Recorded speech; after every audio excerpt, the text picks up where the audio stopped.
Okay, so introduction to the book of Ecclesiastes. This is our first book in our journey to happiness. So, um, I was gonna ask how many of you were familiar with the Hebrew Bible, but I was hoping there would be a little more to start. But let me just ask these, you guys, how many of you are familiar with the Hebrew Bible? Just put your hand in the screen just to get an idea of where the level is. Nobody? Okay. Good, then I'll start from scratch. All right. So, in order to understand this book correctly, because in my view, this has been one of the most misinterpreted books of the Hebrew Bible, right? And one of the reasons why often the book of Ecclesiastes is so misinterpreted is that there is no sense of the family of books to which it belongs within the Hebrew Bible. What we often don't realize is that the Hebrew Bible is not monolithic. There's not just one voice, right? And one way of doing things, even though that's what religions, right? The religions want us to believe that there's only one voice, the divine voice, and everybody should follow, right? Actually, the Hebrew Bible is a very diverse body of writings, right?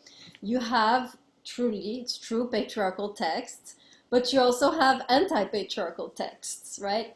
You have texts which are very authoritarian, which are very legalistic, and then you have texts which are very, um, easygoing, live and let live, and so forth, right? So you have texts featuring prominent male figures, and you have texts featuring prominent female figures, right? So you have all kinds of voices in the Hebrew Bible, actually, right? You have, of course, the voice of God, but you also have the voice of you have a prophetic voice, you have priestly voices, you have women's voices, you have slaves' voices, you have pagan voices, and they all contribute, right, like a tapestry to the overall message, worldview, right? But we usually think of the Hebrew Bible as just one voice, and this is very wrong. So there are actually three main family of books in the Hebrew Bible, and we have to understand the the family culture, right, in order to understand the books that are within that family. And the reason why I believe we misinterpret the book of Ecclesiastes is because we are not situating it in its family correctly. So let me go over this. There are three main sections of the Hebrew Bible. Hebrew Bible, of course, is the Bible used by the Jews. This is starting with the book of Genesis and ends with the prophet Malachi, I think. So it doesn't include the New Testament, right? So usually if you're familiar with the Bible in a Christian context, it has this whole Hebrew Bible plus the New Testament. When I talk about Hebrew Bible, I just mean what Christians say, what Christians call the Old Testament, right? From Genesis all the way to Prophet Malachi. So Hebrew Bible has actually three main family of books, three main worldviews in a way. First family of books are called the five books of Moses, and these include Genesis, Exodus, Deuteronomy, Numbers, I'm forgetting, Leviticus, right? These are the famous five books written by Moses, the founder of the Hebrew faith, right? These are mostly historical books. They talk about the history of the Jews and also legal documents, the laws, the principles, right? So that's the first section of the Hebrew Bible. Then you have a section called the prophets. So these are books like Isaiah, Jeremiah. These are different prophets, right? Ezekiel, Amos, etc., right? And these books were written after the Jews became a kingdom, right? Five books of Moses were written while they were coming out of Egypt. Actually before, but whatever, connected to coming out of Egypt back into the land of Israel. As you know, right, the Hebrews started out in the land of, which is present-day Israel, then they moved to Egypt, they grew there, became slaves, and then escaped, right? So as they're coming out of Egypt, they have these laws, they have these strict principles. And then when the kingdom is established, and of course with the kingdom, with kings, comes corruption, you have the prophetic voices rising up and talking about the evils of the kings, the way that everyone is oppressed, and how we need more justice around here, and so forth, right? So that's the prophets, right? And then you have a third family of books, which is very often ignored, Most people do not read these books. They're not usually read in the context of the church and the synagogue, and these are the wisdom books. And this is where our book belongs, right? So Ecclesiastes, Proverbs, and Song of Songs, all of which are written, by the way, by King Solomon, which we'll talk about in a second. Then you have also the book of Job, the book of Daniel, etc., right? So what I want to do now is talk about this family of books, the wisdom books, because if we do not understand the climate, the worldview, the perspective that these books have, we will not understand Ecclesiastes and we will misinterpret it, right? So there are three main differences between the wisdom books and the rest of the Hebrew Bible. So I'm going to write them down and then I'll comment. So number one, these books are anthropocentered. I'll just not use that big word, human-centered. Number two, they're universal. And number three, they are subversive. Okay, so I'll go over each one now. So starting with human-centered. Okay, first thing we notice as we start to read these books, right, is the radical difference of who is speaking, right, between these books and the rest of the Hebrew Bible. So for instance, I guess I'll try and maybe you can give an educated guess. 5 books of Moses. Who is doing most of the speaking in the 5 books of Moses? Does anybody know? Or want to guess?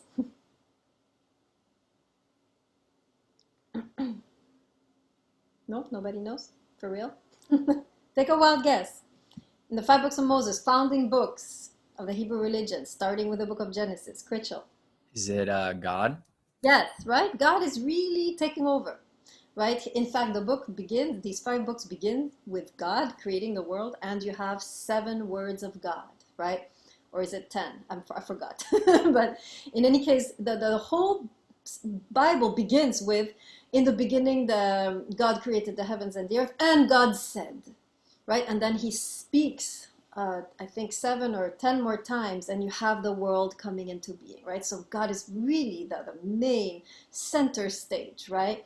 And then it continues into the lives of the patriarchs, the first believers, and each time you have, and God spoke to so-and-so, and God spoke to Abraham, God spoke to Isaac, and so forth. So God is still speaking throughout. And then, of course, when you have the texts on the commandments and the laws of the Hebrew religion, again, God is the one prescribing and so forth. So 5 books of Moses, God is really center stage, doing most of the speaking.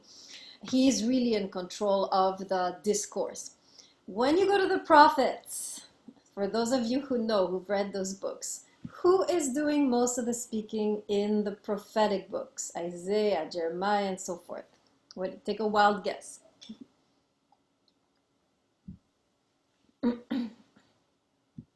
So there again, right? Even though the prophet is speaking, he always begins his denunciation or his criticism with, thus says the Lord, thus says the Lord, thus says. So God is still speaking through the body, right, of the prophet. Now, when you get to the wisdom books, you have a completely different atmosphere. God, in a way, recedes backstage. You don't have God in the center anymore. He's not in the spotlight. All of a sudden, now on stage, human beings, right? Most of these books, what makes them so different has to do with it's mostly human beings are speaking, and God is not even barely mentioned in passing, right? Like idiomatic expressions, that's it, right? This explains, by the way, I mean, we'll see how these 3 points, right, have been problematic for the church and for the synagogue, right? Some of what we're going to learn today is going to explain to us why these books have been marginalized, right? In fact, if you go to a church, I can bet with you several $1,000s that you can sit a whole year in a church and never hear about a single one of these books, right? They're not taught. There's a reason for that. The Jews did a little better. They teach these books once a year. For example, book of Ecclesiastes, they teach it around this time, which is good. So we're studying it too. The book Song of Songs, they do maybe once a week, but most of these books are studied at most once a year. So these books have been kind of on the margins, right? They're kind of the black sheep of the family. And so they're what I call, I'm going to put in the chat, the lost and forgotten books, right? Of the Hebrew Bible. And there's a reason for this, right? There's a reason why the clergy, why the people, right, why the religious leaders are not comfortable teaching these books for the most part. And we're going to find out now. The first thing we already see, human-centered, human beings speaking. Well, if you're a religious leader, you're not interested in that. You want to know what God says, right? Who cares what Solomon says or what, so-and-so says, right? So already this has destabilized the church or the religious leaders, right? The fact that God is absent, right? If you open these books, you barely see a mention of God. So why study these books if you're trying to hold a church or a synagogue together? Right? Now, the second part, which makes these books profoundly human-centered, is that these human beings are not even talking about religion or God or worship or how to keep such and such law. They don't even seem to care about religion, right? There is even no concern about religion. These human beings are talking about human things, such as, for example, they talk about love, about anxiety, about pain, about death, about pleasure, right? About wisdom.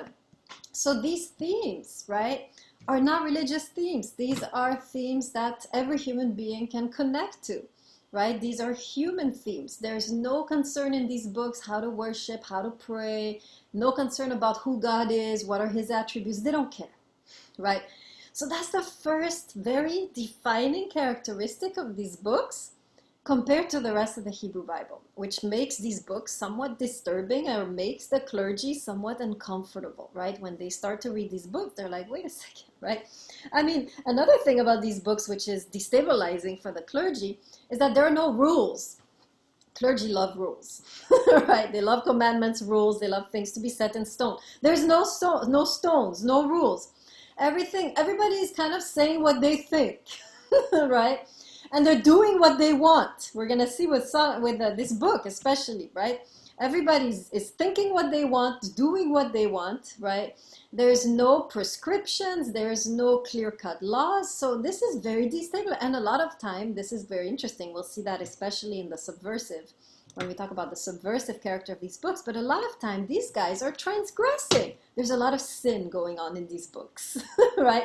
A lot of sinning. And, it just, nobody is calling it out. They're just living their life, making their mistakes, sinning their sins, right?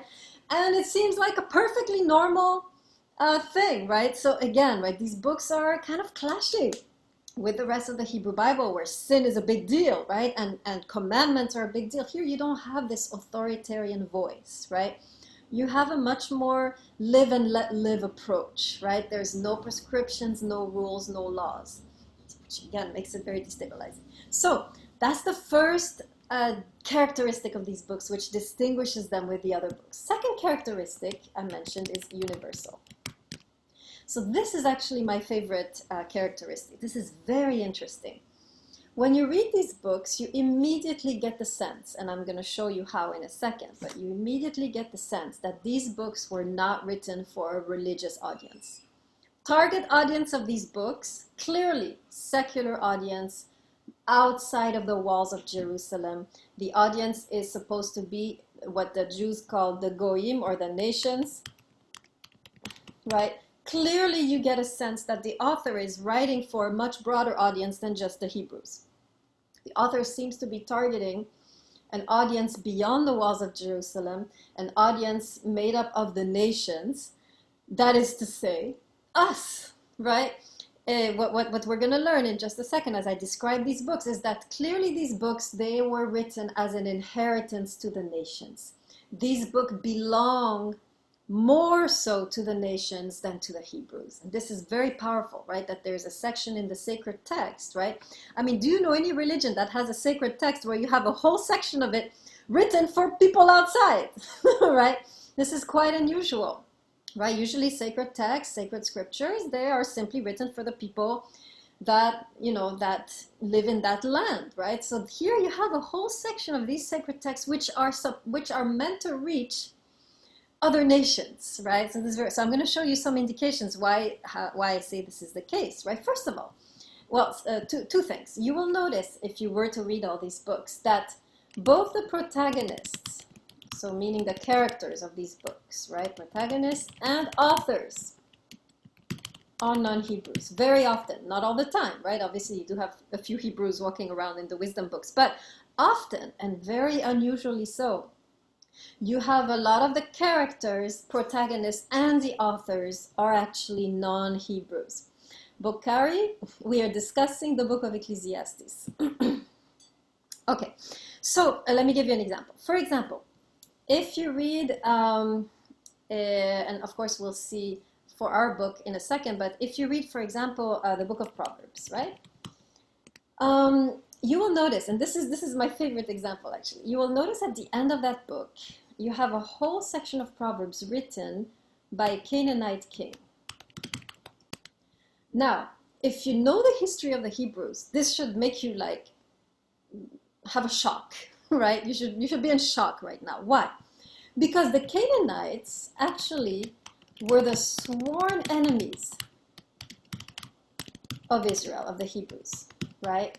These are the people that inhabited the land before the Hebrews came back from Egypt, and they had to conquer and fight these guys. And even there are texts in the Hebrew Bible that talk about destroying these Canaanites because they are so corrupt and evil and disgusting, right? So you actually have some very powerful texts in the 5 books of Moses talking about the annihilation of these corrupt peoples. And yet, here we have, and this is of course much later in history, right? King Solomon comes after the conquest, but here he has apparently integrated in this book the thoughts and the sayings of a Canaanite wise, of a Canaanite sage, right? So this is quite unusual that the sworn enemy of the Hebrews, right? Somebody from the sworn enemies from the other camp is allowed to author part of the sacred scriptures of the Hebrew Bible. So this is very unusual.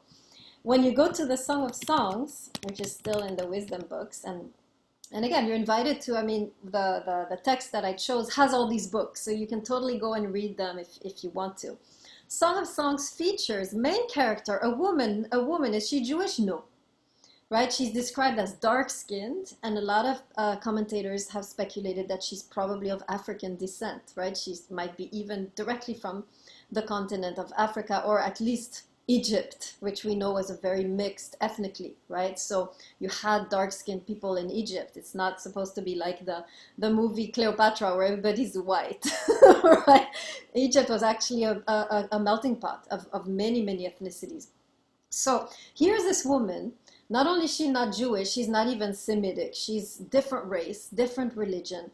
And she's the main character of the Song of Songs. And she's the one teaching us, right, about, in this context, in the Song of Songs, the wisdom of love. So again, you have a completely non-Hebrew character, main character, right? If you go to the book of Job, this is, the main character is also, doesn't have to be a Hebrew. He's described as a generic patriarch, could be anybody in the Middle East at that time, right? Could be a Philistine, a Canaanite, an Egyptian, a Midianite, could be anybody living in that region, right? So again, a character who is not specifically Hebrew, could have been anything, right? So, and then when we get to our text, right, Ecclesiastes, here we're going to see, and I'm going to talk about it a little more, but we're going to see that this particular book, the one we're going to read, is not only there is a strong Egyptian influence in that book, right? Where I'm going to talk about it a little more in a second, but this is a book that when you are familiar with Egyptian philosophy and literature, and you read this book, you're like, oh my God, there are so many borrowings. The book borrows complete expressions, idiomatic, linguistic expressions from Egypt, right? There is a very powerful Egyptian infiltration in this book. Whoever wrote the book, which we believe it's Solomon, the author of this book, clearly had a very, very strong knowledge of Egyptian philosophy, Egyptian language, right? So here we have a book which is permeated by the language and the worldview of the captors of the Hebrews, right? These were the people who enslaved them for 500 years. And here are they now contributing to the sacred scripture. So I hope you're starting to get the picture of how these texts were written. So here's a quick question just before we go to the next one. Just thinking about it a little bit. Why do you think that a scripture would include these voices, non-Hebrew voices, the voices of the captors, the voices of the enemy, the voices of a woman, right? Why do you think that these books that the author of these books, right, which is we're going to see King Solomon, right? He has authored these wisdom books. Why do you think that King Solomon has made it a point, has made a huge effort to include these foreign voices? What is he trying to say? What do you think? Ojuma, go ahead. Is it an attempt to what's it called? Appeal to those outside of the main religion? Okay, so yeah, first of all, right, it makes the books more appealing if they have a character that is like me, right, who is from the outside. If, for example, I'm of African descent and I read the Song of Songs, I can resonate with the issues there, right? Or if I'm a Canaanite and I read the Proverbs, I'm like, oh, here's a part written by one of my people, right? So absolutely, makes them more appealing, but there's another reason. There's a philosophical reason why King Solomon chose to include these other voices in his reflection on life, right? All these books are a reflection on life. So can anybody tell me what would be the other reason, philosophical reason, why King Solomon would choose to include these other books? Anybody have another take as Ojuma?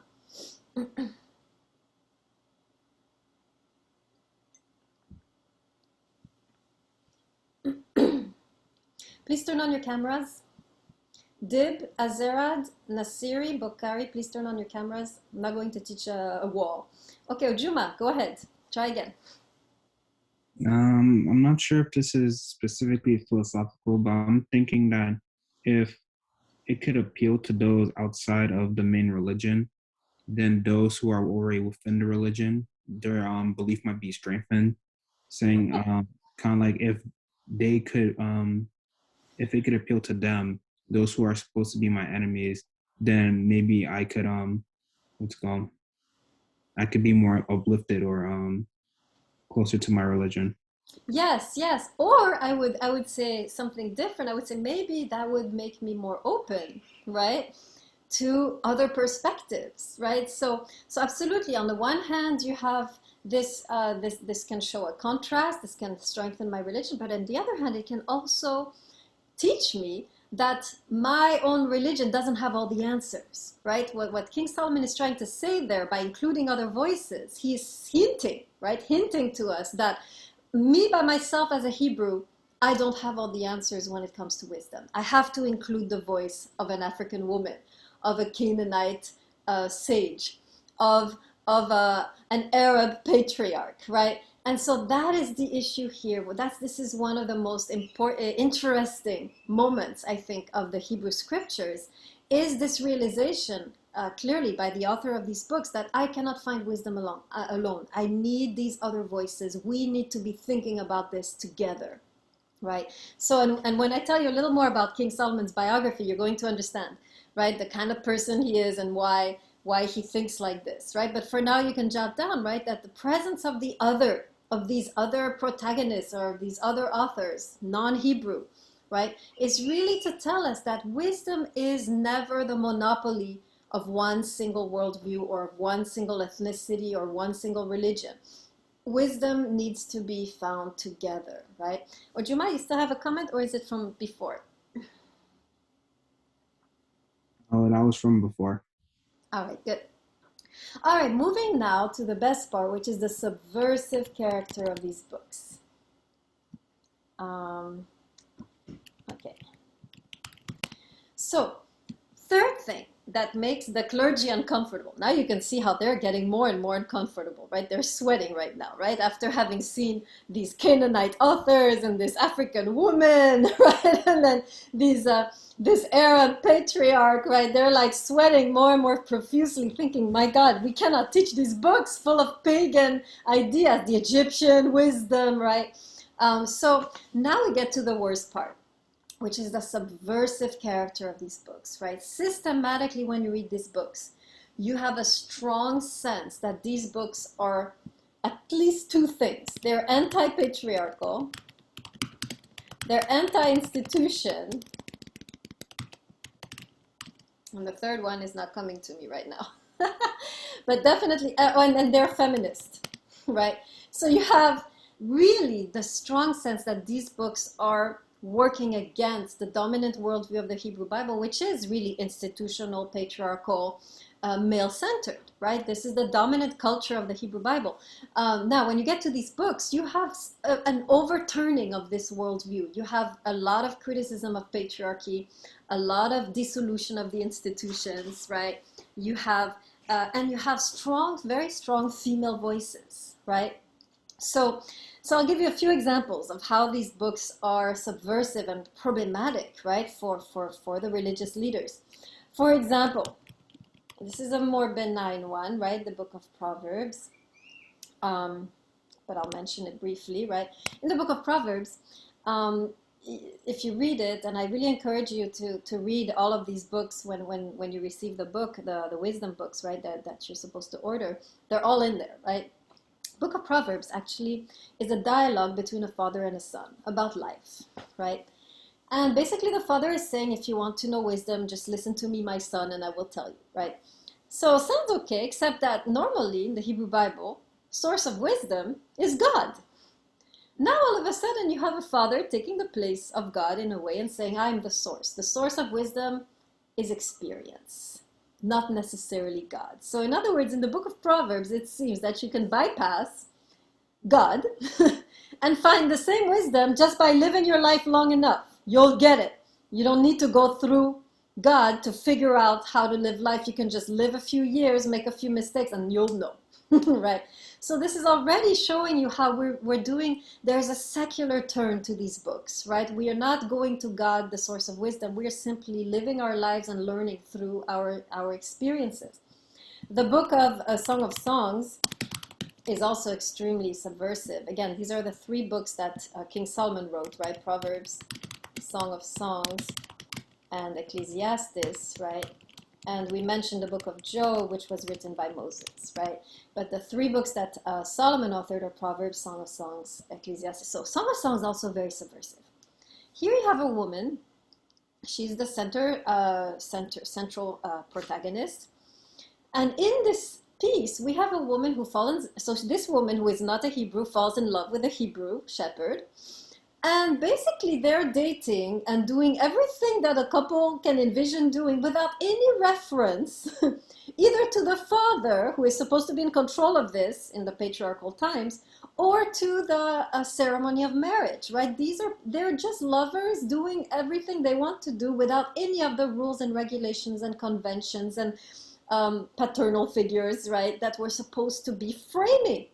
So you have really one of the rare instances in the Hebrew Bible of free love, right? There is no mention of any institutions or marriage or father or anything like that. There is no authority dictating to these lovers what they should do. They're doing what they want, which is horrifying to a number of clergy, right? And this is why, by the way, the church fathers and the rabbis, the ancient rabbis, were so freaked out by this book, by the freedom that these lovers are, exercising in the way that they love each other. They were so horrified by this book that they said, actually, this book is not about love between a man and a woman. This book is about the love between God and his people. And this is when arose the allegorical method of interpretation, where they interpreted everything in terms of God, the Holy Spirit, or whatever, right? So they really kind of, what's the word? Well, they made this book, which is supposed to be about, physical, erotic love between a man and a woman, into a kind of mystical love between God and his people, because they just couldn't stand the freedom that was that the lovers were taking, right, in loving each other. So very subversive book when it comes to sexual norms, right? And then we have our book, which we'll talk more about in a second, but there is something very that should make that makes the clergy very uncomfortable about this book. We will find out, and it's the tone of pessimism, right? This book is incredibly pessimistic, cynical, right, with regards to God and religion. We're going to see some texts, right, in this book where he's basically, if you read, I think, chapter 5, you will see him looking at the oppression that some people are under, and he's going to cry out, when I look at this, right, I see that there is no comforter. Now, when you have a background in biblical studies, you know that the word comforter, right, is one of the names of God.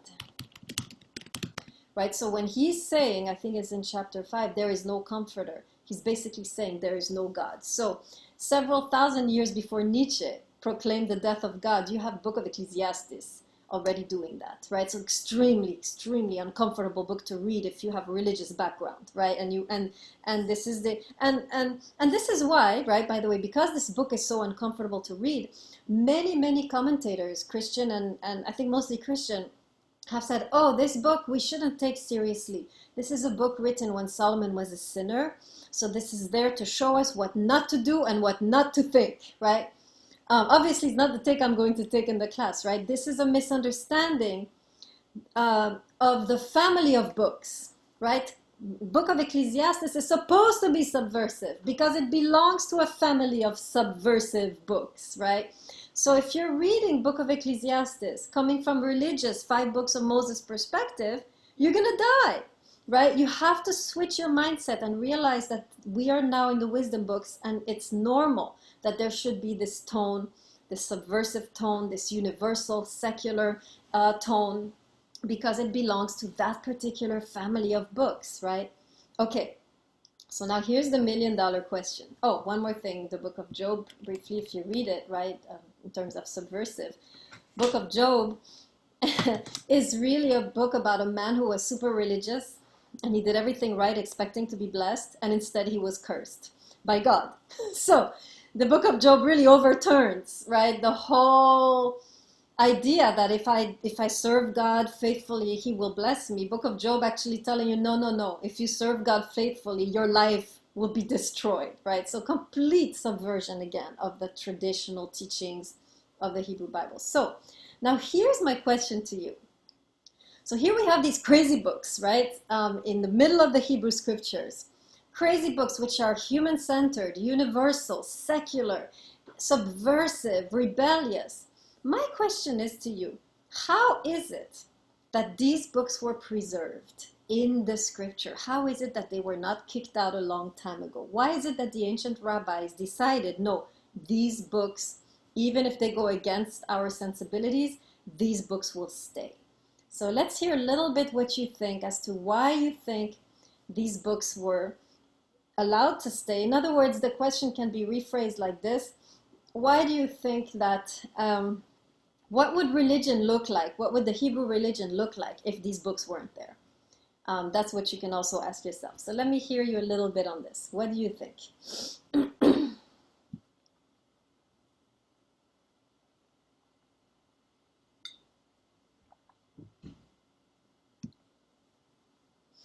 I'm going to start calling out names. Be like, So Zara, go ahead. And then Div, go ahead.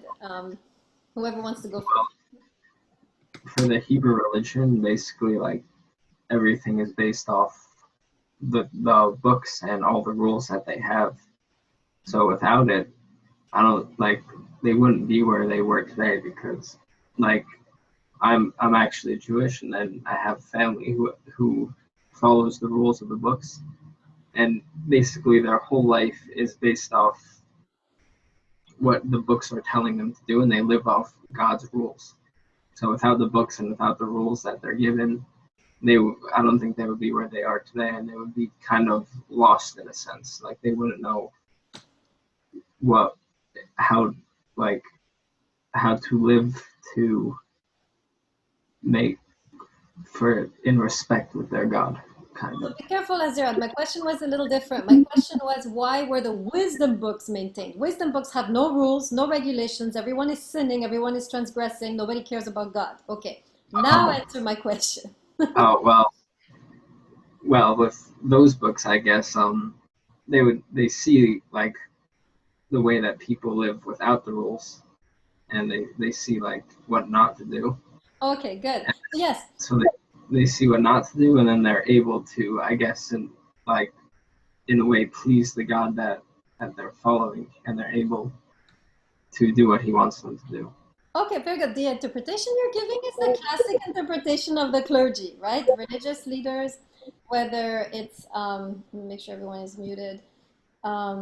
right? Religious leaders in general, because they were so uncomfortable with these books, one of the interpretations they gave in order for the books to stay, right, was to say, well, these books are there to teach us what not to do, right? So I'm going to take a different direction, right? I'm going to teach these books as though they are part of the revelation, as though they are part of the canon, as though they have something to teach us, right? Not just negatively, but positively, right?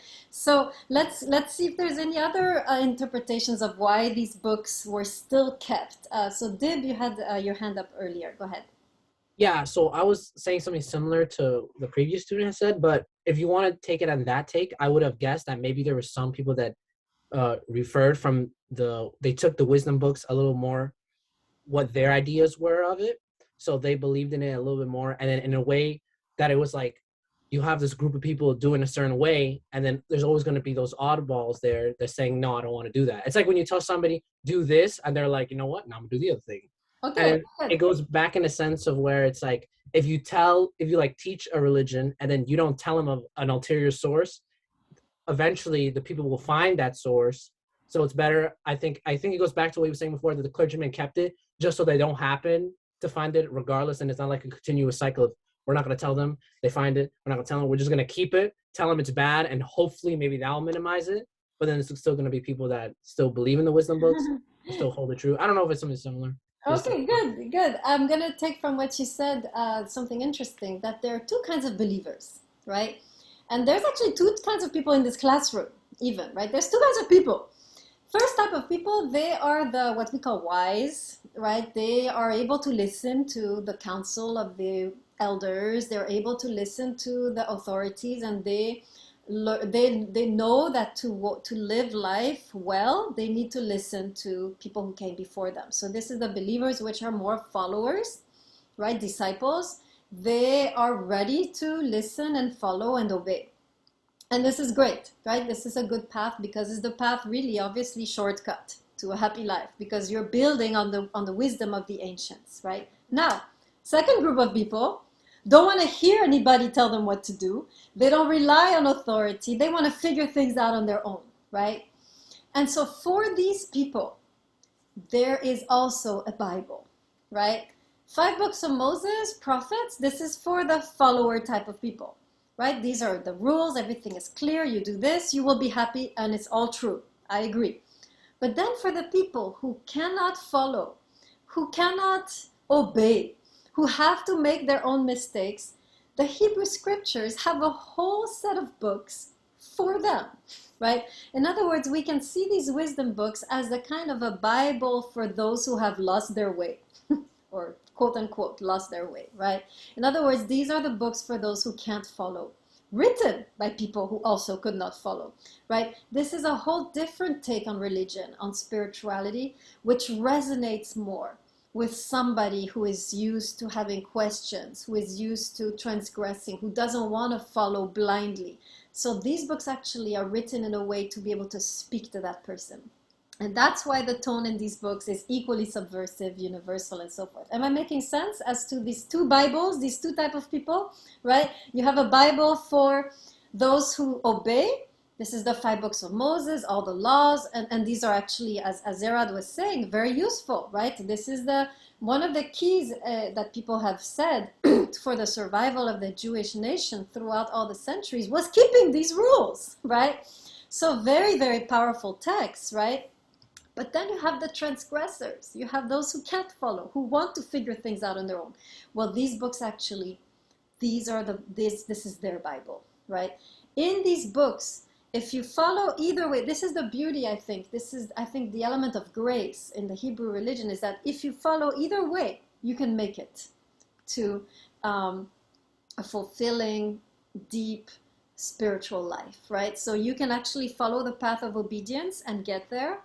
But according to these books, you can also follow the path of transgression and get there, right? These books are basically saying, if you are a transgressor, you can still make your way back to a happy, profound, fulfilling spiritual life, because this is also a path towards God, right? God can be reached through obedience, but also, paradoxically, through transgression. And these books are teaching us the path of reaching God through transgression. If you are the type of person who loves to transgress and who loves to break the rules and who wants to pave their own way, these books are going to be a very good guide as to how you can make your way to God, to love, to life, to wisdom, right? So I know it's unusual, right, that the both paths can bring us back to God, but this is the idea here, right, of having these two different Bibles, right, within the same scripture, one for the followers, one for the transgressors, so that they can find their way to the same place, right? Okay, let me conclude with a story. I mean, at least on this section. Let's see, I have still 4:25, yes. So here's a story that will bring this home. This will really help you get this. This is a story about a group of rabbis, who, and we all know what is a rabbi, right? A rabbi is a Jewish teacher. Group of rabbis got together and they said, hey, we're going to have a study group. We're going to study the Bible from A to Z. And so we're going to have like a reading group, right? So they got together and every day they would meet, same time, and they would start studying. So they start studying from the beginning. And they get to the story of Noah. Okay, I'm going to put him in the chat. Noah. Now, I want to make sure everyone knows who is Noah. So put your hand in the screen if you know Noah. At least you saw the movie with Russell Crowe. What was that movie's title? Long time ago. It was called Noah. Thank you. Yeah. Okay, guys, if you don't know Noah, go look at Noah, the movie, right, with Russell Crowe.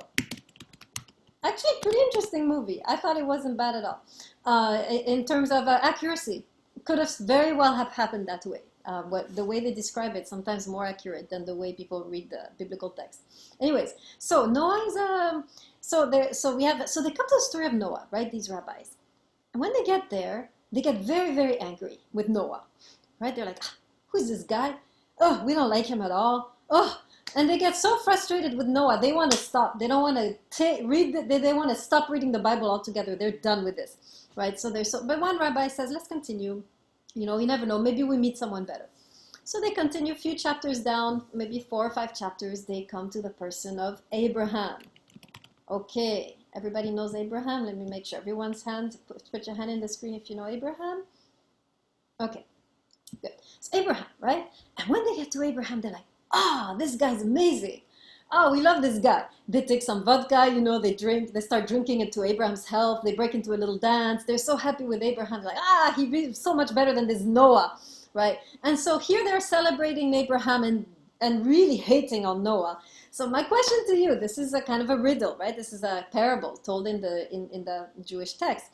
Why do you think the rabbis hated Noah so much and loved Abraham so much? What was the difference between the two? What's the difference between Noah and Abraham? What did Noah not do that Abraham did? So let's see if you can figure this out. Of course, this goes for those who know the stories. You can also read the stories eventually online, right? But for now, we'll just see if you can figure this riddle of why Abraham is considered to be so much better than Noah. You don't know. I'm gonna take a quick shot. Wasn't Abraham like the beginning? I don't know the beginning of what, but he was like I don't know how to explain it, but I know that if I'm not mistaken, it was Abraham then Noah. So maybe it's opposite. Noah. Oh, the opposite way. Mm-hmm. Noah was first. Yes. Oh, let me forget what I said. Okay. I'm stumped. No. All right, let me remind you of the story of Noah. God comes to Noah and he says, hey, I'm about to destroy the world, so please make yourself a boat so you can make it out.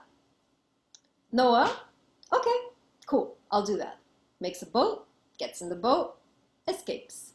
All right, what's wrong with Noah, guys? What's he missing? What would you have done? Let me ask it like this. What would you have done if God had come to you and said, I'm about to destroy the world, but don't worry, I got your back. Here's a boat, you can escape. Nasiri, tell us. He only cared about himself and he only agreed because he wanted to save his own life. And he didn't ask about what would happen to any other innocent people or his family or anyone like that. Exactly. There is no record. Maybe there was a conversation, but there's no record in the text of a conversation where Noah says, yo, really? You want to do that? Why? That's a terrible idea. Let's not do this, right? No record. He just obeys, follows, does what God says, and in the eyes of the rabbi ends up a complete jerk, right? By obeying.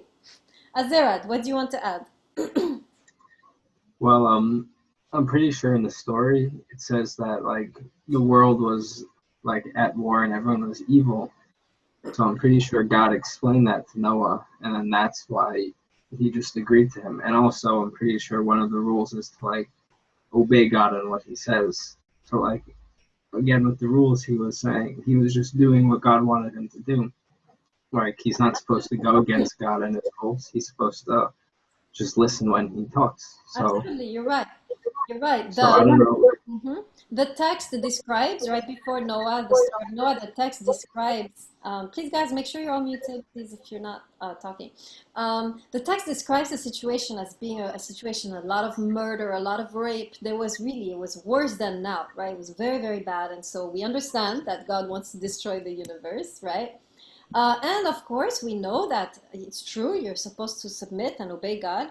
And yet the rabbis are really not liking this guy. So we have to figure out what it is that they saw in Abraham that really shows the contrast and why they actually prefer Abraham. So actually, story of Abraham, similar scenario.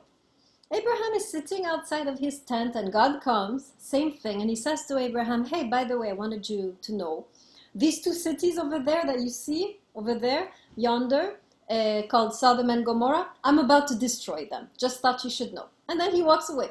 And Abraham is like, wait, what did you say? Right? Are you sure? Wait, did I hear correctly? Are you sure you want to do this? Have you had breakfast? Can I give you some coffee? Right? Is this what you need right now to feel better? Right? So Abraham catches up with God and he's like, and he starts one of the most dramatic bargaining conversations in the history of the Hebrew Bible. He starts to bargain with God over the cities. So he begins, he says, God, surely if there were 50 righteous people in your great justice, you wouldn't destroy the city, would you? And God is like, yeah, no, I wouldn't. You have a good point. I wouldn't. And then Abraham, he knows the cities. He knows there's not 50 righteous people in the city. So he goes down to 40, 30, 20, 10. And at that moment, the rabbis burst into tears because he stops at 10 and he says, what if there's 10 people in the city that are righteous? Will you still destroy it? And God is like, you know, Abraham, you're my friend. I love you very much. For you, I won't destroy it if there's 10 people in the city. And that's where the rabbis start weeping, right? Because if he had gone to 0, perhaps God would have completely spared the city, would have relented. But he stops at 10 and it turns out there is not 10 righteous people in the city. City ends up being destroyed, where although God does save a few people, right, who were stranded there. So what we're seeing in this conversation is Abraham, when he hears that God is about to destroy a segment of humanity, Abraham is horrified. He's like we would have been. He starts to intercede for these guys. He talks back. He disagrees with God. He doesn't think it's a good idea. He doesn't obey. He doesn't remain passive. He responds, right? And God, in a way, seems quite pleased with the exchange. It's like God is enjoying this conversation, right? And in the end, and God is happy to relent. Each time that Abraham gives a number, God is like, okay, sure, right? In other words, Abraham is confronting God, disagreeing with God, challenging God, and yet God seems to be enjoying the whole thing. And in fact, when you read further, you realize that Abraham, unlike Noah, is one of the rare human beings that God actually called his friend. God actually sees Abraham as closer to him than Noah. And perhaps because that Abraham had the guts to disagree, to challenge God, to disobey God, right? And so what we're learning is that the Hebrew religion is not a religion of Noah's. It's a religion of Abraham's. In other words, the mindset in the Hebrew religion that we often miss, it should not be the mindset of Noah. It should be the mindset of Abraham. It should be a mindset where human beings, it's okay for them. In fact, it's desired that we sometimes disagree, challenge, and oppose God. Why? Because the Hebrew religion is what we call a covenant religion. Let me write this down. Right? It's a marriage. It's considered to be a marriage, right? Between God and the Jews and the Hebrews. Now, imagine a marriage for 1 second where only one person is dictating what the other person should do. And the other person always, yes, dear, yes, dear, yes, dear, male or female, right? What kind of marriage is that? Is that a good marriage? One person doing all the talking, the other one, yes, dear, yes, dear. No. It's a complete dysfunctional marriage. To have a functional marriage, both need to have their voices. Both need to express their desires and their positions and their perspectives. And together they build something, like God and Abraham, right? So the Hebrew religion was never meant to be an authoritarian religion where God dictates and we follow, right? It was always meant to be a marriage, a covenant, a dialogue between God and humanity where we also have a voice, where we can also dare to disagree and dare to challenge. And God, in fact, seems to enjoy this kind of back and forth because for once he's having a conversation, right? He's not just sitting on his throne dictating, he's having actual conversation. And you know, sometimes I think God is so lonely on his throne with all these sheep following blindly what he has to say. Sometimes I think God longs for a good conversation, right, with someone who disagrees. So he can finally have a refreshing moment, right, with a member of the human race. So that's what we learned from that story, right? And this is why, in my view, this is one of the reasons, in my view, why the wisdom literature is so important. The wisdom literature is the voice of humanity challenging God, challenging the status quo, challenging the institutions, challenging the commandments. We need such a voice so that there can be oxygen, right? So that we're not stuck in a rigid system. We need these voices so we can break out of the system and actually see God. If you're stuck in the system, you only see a kind of tiny cube version of God, right? The system has to be periodically exploded so the vision of God is broadened. Are you following? This is very important. I'll say it again. Put your hand on the screen if you followed so far. Okay, I'll say it again. What we have in these voices is a voices against the system, any system, whether it's patriarchy or whether it's institution or whether it's, you know, very authoritarian system. Anytime you have a system like this or a kind of institution or a very rigid religious worldview, this is not doing a service to God because God then becomes trapped in a narrow view of who he is. And so these voices are needed to sometimes explode the system so we can have broader vision of who God is. God is not who your rabbi is saying or who your religion is saying. So much more. God is not just what patriarchy says or what the institution says or what this religion or this commandment is saying. God is way beyond that. And so we need periodically these explosions, these moments of rebellion, of challenge, to kind of broaden the atmosphere so we can have a broader vision of what it means to be human and what it means to be God. Are you following better? Everybody sees what I'm saying? Put your hand in the screen if you saw what I meant with this notion of the system. So that's why we have these texts, right? So now, when you enter the book of Ecclesiastes, you should be very prepared.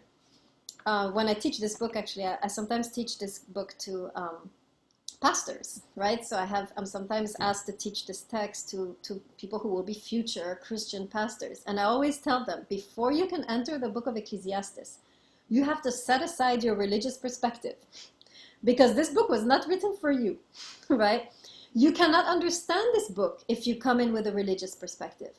You have to come into this book as a human being, right? Raw, unfiltered, uncut human being. Once you're a human being again and not trying to be religious, right, you're going to do fine, right? So I tell them, you have to leave your religion at the door. They resist me, right? They often have a big problem with this. They're like, no, we cannot leave our faith at the door. Like, this is the Bible. You're fine. You're in good company. You're safe, right? But there's a hard time. You have to leave behind this religious view to enter a new view, right? What the book of Ecclesiastes is going to give us is a much broader perspective on what it means to be spiritual, what it means to be human, and what it means to be happy, right? Since the class is on happiness, so let's hone in on that a little bit, right? Too often, religions have defined happiness as adherence to a set of commandments. If you do these commandments, you're going to be happy. That's the traditional religious view of happiness, is if you obey blindly, do these commandments, you will be happy. What we learn in the book of Ecclesiastes is a radical different perspective on happiness. This is a book where you realize that life is not clear-cut. Life is confusing. Transgression is inevitable. Falling on your face, making mistakes will happen. Sinning is something you cannot escape, right? So now that I have transgressed and sinned and made all these mistakes, how do I find my way to happiness? This book is really going to show us a different approach to happiness than the safe, right, obedient path, which is, in fact, gives us this false sense of security, right? Ecclesiastes throws us back into life without the false sense of security or the false sense that God is going to fix everything. Throws us back on the crazy path of life and the chaos of life without, right, the crutch of religion. And now can we be happy, right? Let me say it again so you can write this down, right? So there's two paths for happiness usually. I mean, there's the path of religion, which teaches us, right, to be happy, you follow the rules, right? And most of us actually follow this path because we want to be happy, right? What Ecclesiastes is going to do is take away the crutch. Take away the false security that God is going to fix everything. Throw you in life with no securities, and throw you in life with all your transgressions and all your mistakes. Now can you be happy? And we're going to see that according to Ecclesiastes, there is a totally different way to embrace life and to experience bliss than that other path, right? So that's what we're going to learn. That's what we should be ready. So this is a warning, right? As you get into this text, it will be difficult for you to follow the text if you stay with the religious mindset of the rest of the Hebrew Bible. You will not be able to experience the new wisdom that is being taught here, right? And so I advise anyone who comes from a religious background, put it in parentheses. Just leave it at the door. You can pick it up later. Leave it at the door. Enter this text just as a human being and see the new wisdom that is about to be taught there, which is not a religious wisdom, but which is nevertheless in the Hebrew Bible, therefore important. Are you following? Everybody ready to leave the religion at the door? Put your hand in the screen if you're with me. Okay, great. All right, this will be necessary for you to understand. Now, let's talk a little bit about the book of Ecclesiastes, King Solomon a little bit. I'll introduce you to this man, a very interesting man. Himself a big transgressor before the Lord. So King Solomon. So he was actually, so brief history of the Hebrews, right? You have Abraham, first Hebrew, has a few family, right? He has a big family, few children, grandchildren, and then there's a famine, and they all move to Egypt. In Egypt, they become slaves, right? Within 100 years, the Egyptians are like, we need to enslave these people. So they get enslaved for 500 years. They become a huge nation, right? Nation of the Hebrews. Then Moses pops up. If you saw The Prince of Egypt, right? DreamWorks. This is the story, right? So Moses arrives on this scene and takes these people out of Egypt. There was, I think about, perhaps I forgot, but it was around the hundreds of thousands of people. Brings them back to the land of Canaan at the time. I'm writing this word down. Full of Canaanites, which we talked about before. And they get established, and eventually kings, right, arise. You have the first king, second king is a very famous king, King David, the one who authored the Psalms in the Bible. And then you have the third king, King Solomon, the son of David. So King Solomon is very interesting. Whereas his father was constantly fighting wars on all the border, every single part of the border, he was fighting a war. He was a very aggressive man, right? So King David is fighting endlessly. King Solomon, as his name indicates, and I'm sure you know this, Azera, that's your name also, Shlomo in Hebrew means peace, right? Yeah, Very my good. English name is Solomon. Excellent. Yes, so Solomon in Hebrew, Shlomo, like our Azera, here is called Shlomo, same name, means peace. So Solomon is going to be very different from his father. He's a man of peace. And immediately when he gets to the throne, he starts making alliances with all of the surrounding nations. He wants to promote trade, economy, right? He's interested in economical and philosophical exchanges, right? And there's a reason for this, right? We know how he was born. The circumstances of his birth are a little bit shady. He was always on the margins, probably in his own family, because his mother was, David actually took his mother by force and killed her husband at the time, right? And then they had Solomon. So he was always living in the shadow of the murder of the rape of his mother and the murder of his, not his father, but her husband, right? So there's a very dark story in the life of Solomon, which certainly he is carrying with him. So he's not the same as other kids, probably, right? He's living in the shadow of that event. And he becomes someone who just doesn't want to fight anymore, right? His father, the husband of his mother, when he was killed on the battlefield, right? And Solomon is like, he's tired of war. He wants peace, alliances. And of course, at the time, alliances were made by marrying the daughter of so-and-so in that land, right? So he ends up marrying a number of foreign women, right? And his first wife, of course, first alliance he did was with Egypt, right? And his first wife, the official queen, was an Egyptian, right? So now we know already. Now, you have to understand what that means. This wife, by the way, was not an ordinary person. She was the daughter of a pharaoh, right? Now, we know from Egyptian, when we study Egyptian culture and so forth, we know that the pharaoh line, to become a pharaoh, it's through the mother, not through the father. Meaning, if Solomon has a son with this pharaoh's daughter, that son could become pharaoh in Egypt. That's how close Solomon was to the Egyptian leadership. They were actually willing for one of his sons perhaps to become the leader of the land in Egypt. So Solomon was tight with the Egyptians, right? He certainly knew their language. He certainly knew their philosophy. When you read the book of Ecclesiastes, there are complete sentences written in Hebrew, but when you translate, you realize they are borrowed from Egyptian poetry, from Egyptian philosophy, right? For example, I'll give you an example. The expression under the sun, this is not a Hebrew expression, right? When you read Egyptian literature, this is an idiomatic expression, under the sun, used in Egyptian language, right? And so Solomon is borrowing Egyptian concepts, Egyptian expressions. So he's deeply influenced by Egypt, right? So you can see already, this is a man who is seeking openness. He's seeking relationship. He's seeking exchange. He's open onto the world.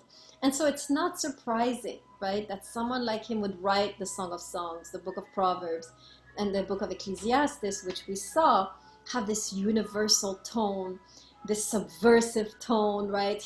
Solomon is someone who was tired of the ethnocentrism of his people, right? With King David, it was just us, them. We're the good ones, they're the bad ones. He's tired of that. Right? He believes that, no, we need to cooperate.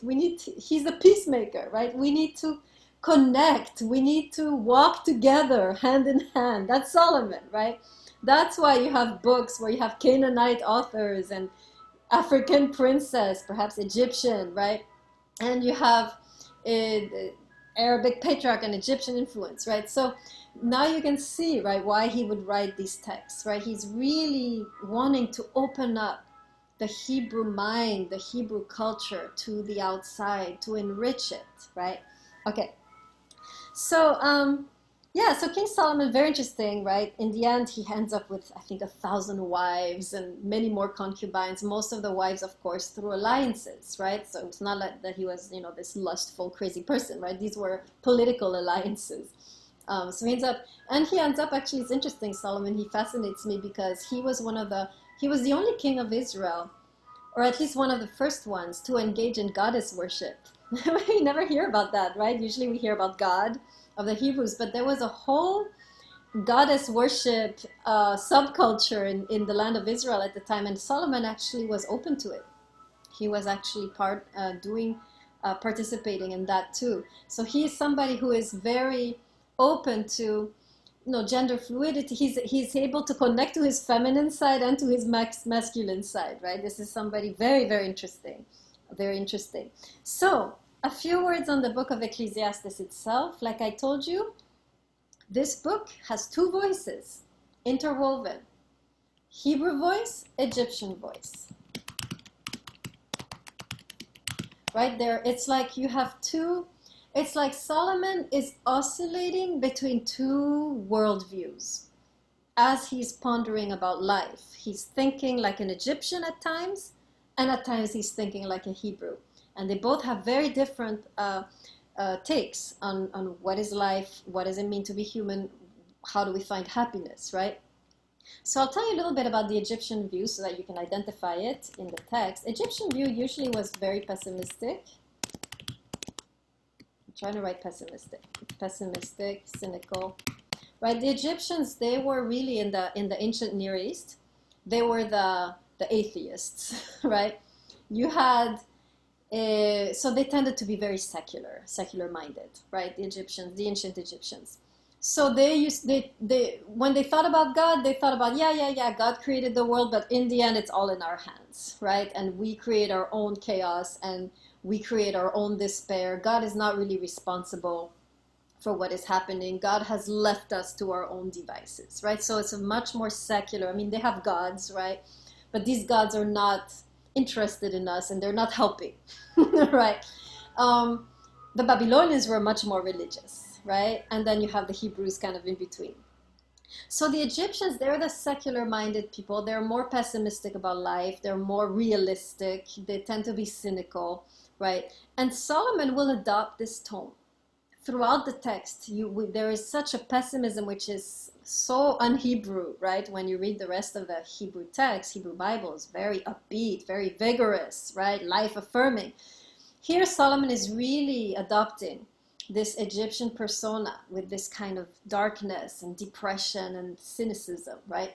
At the same time, pops up in the middle of the despair, Hebrew moments, right? I call them Hebrew epiphanies. All of a sudden, he will start to speak like a Hebrew. So the Hebrew worldview is very different. It tends to be more upbeat, hopeful. It's more religious, spiritual, right? And it's more life-affirming, right? This is typical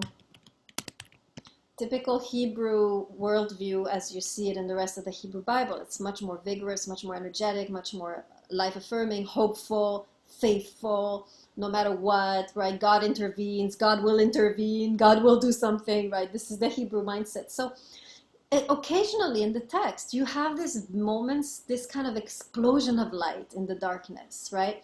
It's like he comes to the surface like a whale, right? You have a whale underneath, right, in the ocean, and then all of a sudden they come up for air and then come back down. It's like Solomon occasionally in the middle of his despair comes up for air. A big Hebrew vision, right? Has a moment of light, a moment of luminosity, where all of a sudden he thinks like a Hebrew again. And those are the moments in the text which are hopeful, which are spiritual, and so forth. And throughout the text, he's going back and forth between despair, hope, despair, hope. And we wonder how he ever, right, talks about happiness, right? So we're going to see that actually happiness for Solomon is something that comes out of the despair. So that's what we're going to learn. We're going to see that true joy, true enjoyment, true bliss in this life passes through the despair. You cannot truly enjoy life if you haven't gone through this darkness and lost everything and lost control over the situation. Until you've passed through the Egyptian pessimism, you cannot understand the Hebrew joy of life, right? So that's the paradoxical message we're going to read in the text, which is very subtle text, right? It's easy to understand the sentences, but the subtleties are harder to catch. So let me write this down, right? The main idea is that to really experience, right? Can't write. I really can't write. Bliss or joy, you have to pass through the Egyptian despair and darkness.